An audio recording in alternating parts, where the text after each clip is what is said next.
think it's one of those things that we need to make sure that the education that we're giving to ourselves does not become shelf help, but it actually becomes actionable insights that we can take with us. Scalability is not something that you can go back and just add after the fact. It has to be woven throughout the product from the very beginning. The brain is predicting how it thinks you're going to think, feel, or behave in these moments.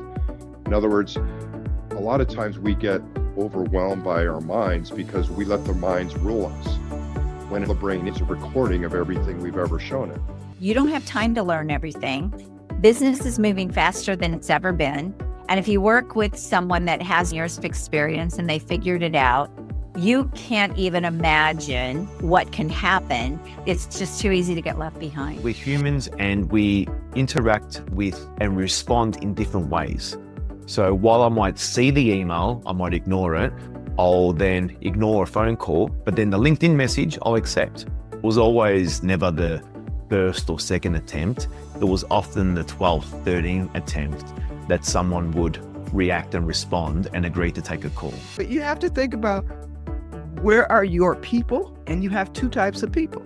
You have the constituents you serve, and then the donors that support that. So your language and your communication line is totally different. So you almost need two threads of what to say. Understand that your health optimization is a lifelong act. You're not going to fix anything within a week or two. You can't eat healthy for 1 year, reverse your chronic diseases, and then go back to your previous lifestyle that made you sick in the first place. Motivation is painting a larger picture of the life of a person than the picture they have for themselves. Follow your level of energy and always pursue the thing that gives you energy. It's those leaders who are more focused on the bottom line than the humans who are creating the bottom line for them, right? And I get it, like you're in business for profit. I'm in business for profit. Yet at the same time, there is a way to still get profits and not burn your people out. You say yes to everything because as starting a business, you're a two-bit whore for any nickel, right? You got to say yes to whatever opportunities you can to pay the bills. But eventually, when you see, I think I can win at this one, or I think this one can turn into something, then you have to make the really difficult decision to say no to everything. Entrepreneurship was like a great solution for a lot of problems, including self-expression, including being able to be, do, and have what I want. And that you want to make sure you're careful about who you go into business with. But I also really learned that I could create the results I was looking for. Take risks. But the other thing is don't be chasing other people and their platforms and expect to get a particular result. Have a website that is SEO optimized, et cetera. But the highest quality leads and the highest quality closings come from referrals, from showing up and providing value to people without asking for anything in return. Upskilling would mean that you need to upgrade the skills that you currently have so that they don't become obsolete. I'm really passionate, as you could tell, Chris, about people sort of stretching their rubber band, going beyond their usual limits and making a difference in your local community, but in the world at large. We're not born empty. We're damn full. We're damn with everything we need to be successful, however you define that word, already inside of us. Our bodies are the instruments to experience pleasure and the vehicle that we go through life in, so we need to take good care of it. There's so many of these entrepreneurs who are trying to do this alone, and they just get burned out. They lose the passion, they never scale, and they never even exit. A lot of them just stop their products. They just stop their project and they just go on, they go get a job, and they're bitter and kind of sad. And I never wanted to be that. I would rather build stuff with my friends. Our weakest link is our attention.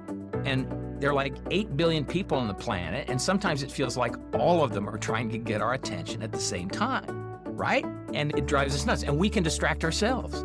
So this is really, 10X thinking is hardcore attention focusing. When you keep doing the same thing, you keep getting the same results. Entrepreneurs are good at that kind of stuff. They're good at allowing the game to come to them. They're good at allowing things to reveal themselves. If we fill our souls up with creativity, artistry, humanity, all of our greatest qualities as human beings, if we put all those greatest qualities, embrace them, fill up our souls with it, we will have a better chance at avoiding the behavior that leads to destruction.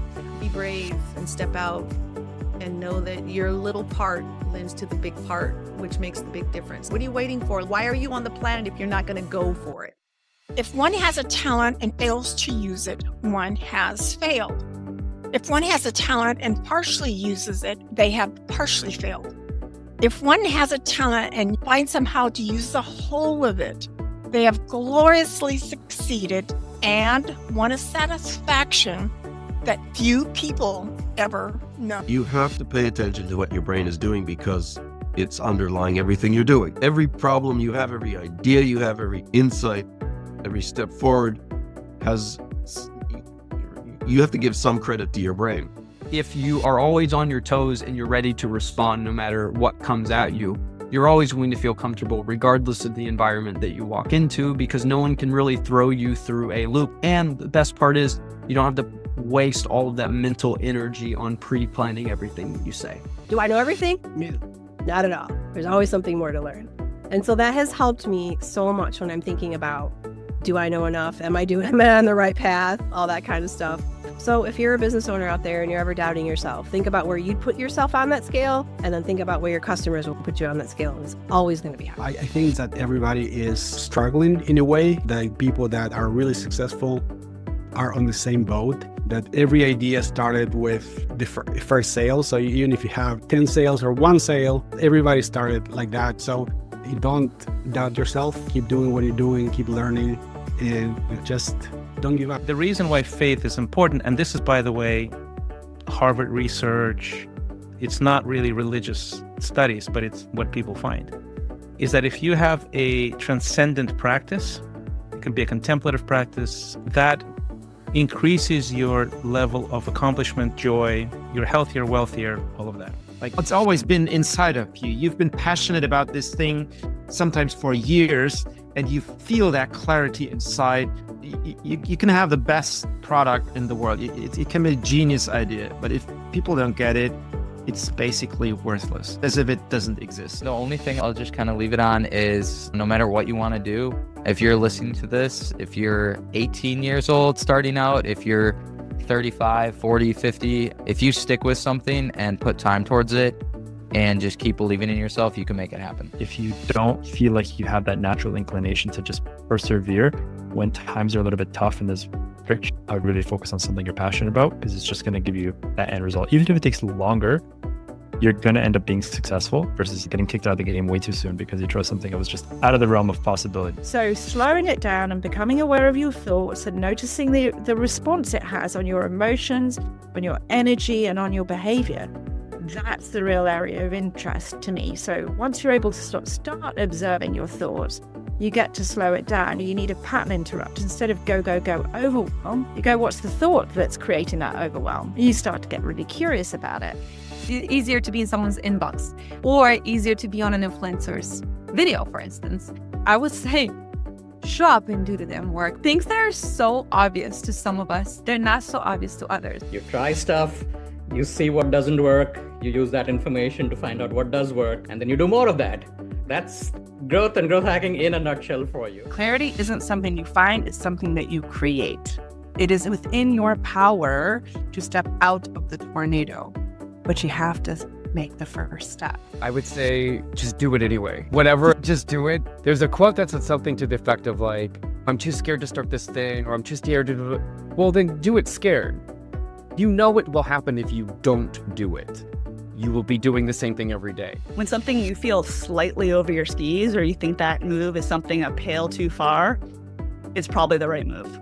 I think that's the way you stay hungry, you stay thirsty, and you're never sitting back. Because I believe in what relativity is building here in the culture of winning. And I think that's been central to who I've been from the beginning. And I think you don't win without taking considerable risk. The reality is that our body always knew what we really need right now at that moment, because there are a lot of different systems inside of us that analyze what's going on in our body, what we need, what's going on around us.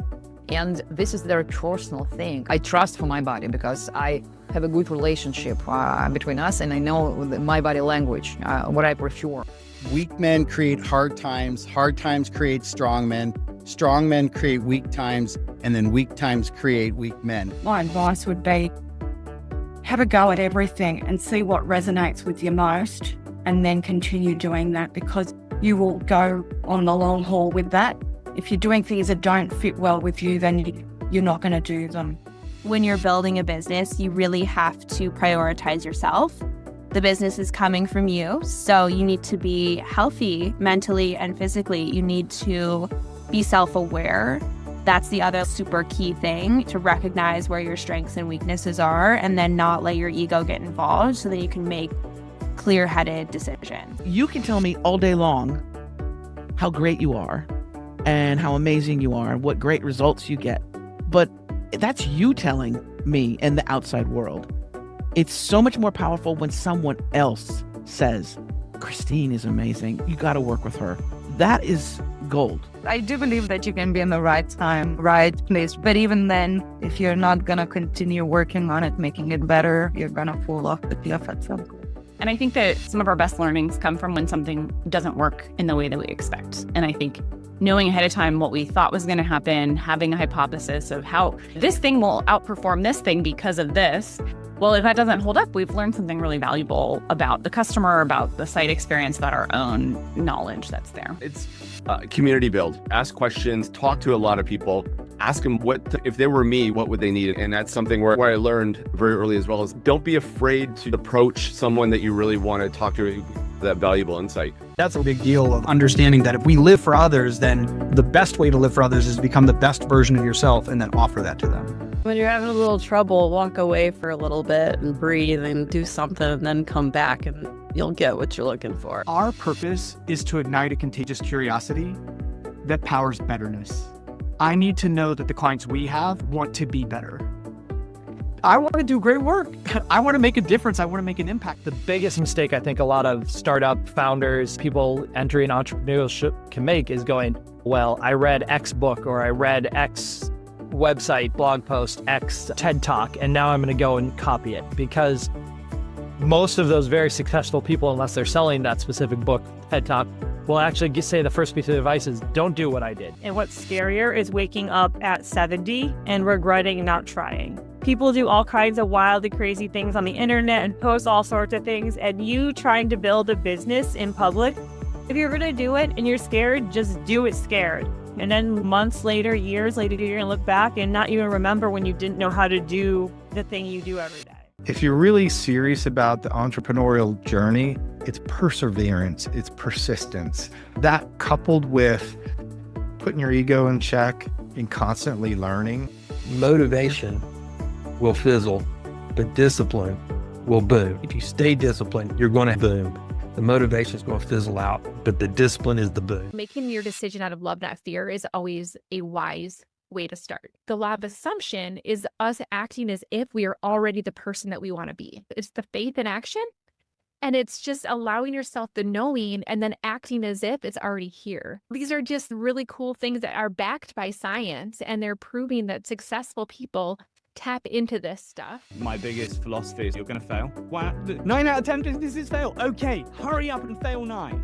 Every time you fail, it's one step closer. It shouldn't. People fail once, twice. I tried, it wasn't for me. I tried, I failed. Just keep failing. That's how you learn the lessons, and that's how you get there. If you stand for nothing, you're actually standing for something. It's like, take a stand, make a decision. Why would you not want to be a light to those who come to work for you, for those who are involved with you, for your customers that are fortunate enough to be in a relationship with a brand that actually cares?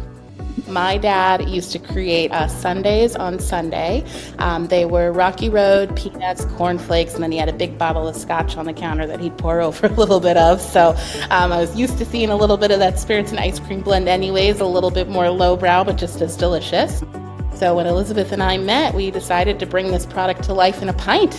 So there began. Because you never know what the night holds. You never know when you'll want to elevate a moment, whether that's just for yourself or somebody's coming over, or you just want to make a moment even more special. Pull out the creme de la cour. So more red tape. Yeah. If you're still focusing on brand, if you focused in the past on good SEO, investing on that PR, investing on the right side of thing, then that is working well. That is still dominating on ChatGPT. You got to find the way that works for you and why you're podcasting. And the why is really where people need to start, because if you don't know your why and you just jump in, you're really wasting your time. Ask yourself what you enjoy doing, whether that's sports or video games or animals or whatever it is. What's the one thing that you know you love to do? And this is especially if you don't like reading or you think you don't like reading. It's so important for us business owners to be self-aware and reflect on our own shortcomings and our strengths, because we're learning things for the first time, and it's that fight or flight.